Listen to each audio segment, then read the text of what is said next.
कांग्रेस हिंदू विरोधी पार्टी है। क्यों, कैसे और किस लिए? बने रहिए मेरे साथ, मैं आपको बताऊंगा कि किस तरीके से कांग्रेस के नेता राम मंदिर से चढ़ रहे हैं। नमस्कार, मैं हूं आपके साथ रोहित, आप देख रहे हैं एनएफ न्यूज। राहुल गांधी कितनी भी कैलाश यात्रा कर लें, कितनी भी मंदिर चले जाएं, जनेऊ पहन लें या फिर टीका लगा लें, प्रियंका गांधी रुद्राक्ष की कितनी भी माला पहन लें, माता की कितनी भी आरती कर लें, लेकिन जब उनके नेताओं के बयान आते हैं तो ये साफ समझ आता है कि कांग्रेस हिंदू विरोधी पार्टी है। शुरुआत करेंगे 2007 से। याद कीजिए सुप्रीम कोर्ट में किस तरीके से कांग्रेस ने हलफनामा दिया था और राम को काल्पनिक कहा था। दरअसल राम सेतु को लेकर हलफनामा दिया गया था कांग्रेस पार्टी की तरफ से। प्रधानमंत्री मनमोहन सिंह थे और कांग्रेस पार्टी ने राम सेतु के पत्थरों का सौदा करने का प्लान बनाया था। कांग्रेस पार्टी ने राम सेतु को तोड़ने की प्रक्रिया का सारा प्लान तय कर लिया था, लेकिन यह आस्था से जुड़ा हुआ मामला था, देश की आस्था से। इसीलिए कांग्रेस ने सुप्रीम कोर्ट में हलफनामा दिया कि राम काल्पनिक हैं, राम सेतु कुछ है ही नहीं, इसीलिए उसके पत्थरों को तोड़ा जा सकता है और बेचा जा सकता है। 2007 में पूरे देश ने देखा था किस तरीके से राम भगवान, हनुमान, लक्ष्मण, माता सीता को लेकर कांग्रेस ने व्यवहार किया था और किस तरीके से यह बताया था कि यह सब काल्पनिक हैं। अब आ जाइए 2023 में राम मंदिर भव्य तरीके से बना और 2024 22 जनवरी को प्राण प्रतिष्ठा होगी। सदियों का संकल्प पूरा होगा, रामलला गर्भगृह में विराजमान होंगे, लेकिन कांग्रेस को यही अच्छा नहीं लग रहा है। इसीलिए कांग्रेस नेता उदित राज ये कह रहे हैं कि यह मनवाद की वापसी है।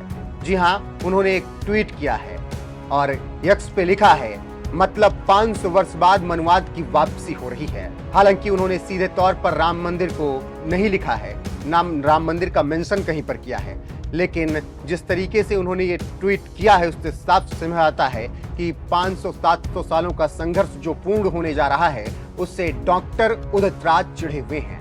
इसके अलावा सैम पित्रोदा का वो बयान आप भूल नहीं सकते, जिसमें सैम पित्रोदा कहते हैं कि भारत में अयोध्या और राम के साथ इतने लोग खड़े हैं, इसको देखकर मुझे हैरानी होती है। बाकी कांग्रेस नेताओं के ऐसे तमाम बयान हैं जिनको आप देखते जाएंगे तो समझ आएगा कि कांग्रेस हिंदू विरोधी पार्टी क्यों है। बहरहाल जिस तरीके से बीजेपी ने 2014 से कांग्रेस को सत्ता से बाहर किया है, उसके बाद अब कांग्रेस के पूर्व अध्यक्ष राहुल गांधी हिंदुत्व वाले एजेंडे पर चलना शुरू कर चुके हैं। वो मंदिर जाते हैं, वो टीका लगाते हैं, जनेऊ पहनते हैं। हालांकि जनेऊ पहनने का ढंग भले उन्हें पता ना हो। इसके अलावा प्रियंका गांधी मंदिर जाती हैं, लाल साड़ी पहनकर माता की पूजा अर्चना करती हैं, लेकिन देश जानता है कांग्रेस के मन में क्या है। फिलहाल उदित राज ने जिस तरीके से बयान दिया है और कहा है कि मतलब 500 वर्षों बाद मनवाद की वापसी हो रही है, उसको लेकर आपका क्या कुछ कहना है? अपनी राय कमेंट कर हमें जरूर बताएं। साथ ही ऐसे कांग्रेसी नेताओं को कांग्रेस के ही नेता प्रमोद कृष्णम किस तरीके से लताड़ लगा रहे हैं और कह रहे हैं कि सत्यानाश हो जाएगा अगर भगवान श्री राम का विरोध करोगे, तो वो भी सुन लीजिए।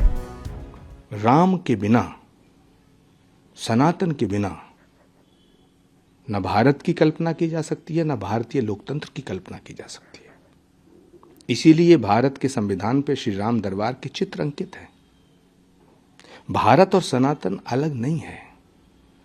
ये कुछ लोगों की बेवकूफी है या उनकी कुटिलता जो भारत को और सनातन को अलग करके देखते हैं। जो राम का नहीं है, जो सनातन का नहीं है, वो भारत का नहीं हो सकता। तो अभी जो राम मंदिर की एक वो होने वाली है इनॉग्रेशन, उस पर आपकी क्या कहना है? सौभाग्य का विषय है। युगों युगों की प्रतीक्षा के बाद, सैकड़ों सालों के संघर्ष के बाद, करोड़ों हिंदुओं की प्रार्थनाओं के बाद ये शुभ घड़ी आई है कि मर्यादा पुरुषोत्तम भगवान श्री राम, जिनको हम अखिल कोट ब्रह्मांड नायक राम कहते हैं, वो रामलला वो अपने स्थान पर विराजमान होंगे। उनका मंदिर बनते हुए देखने की लालसा में कितने लोगों की आंखें बंद हो गईं। लाखों लोग ये सपना आंखों में लिए चले गए कि वो राम मंदिर का निर्माण अपनी आंखों से देखें।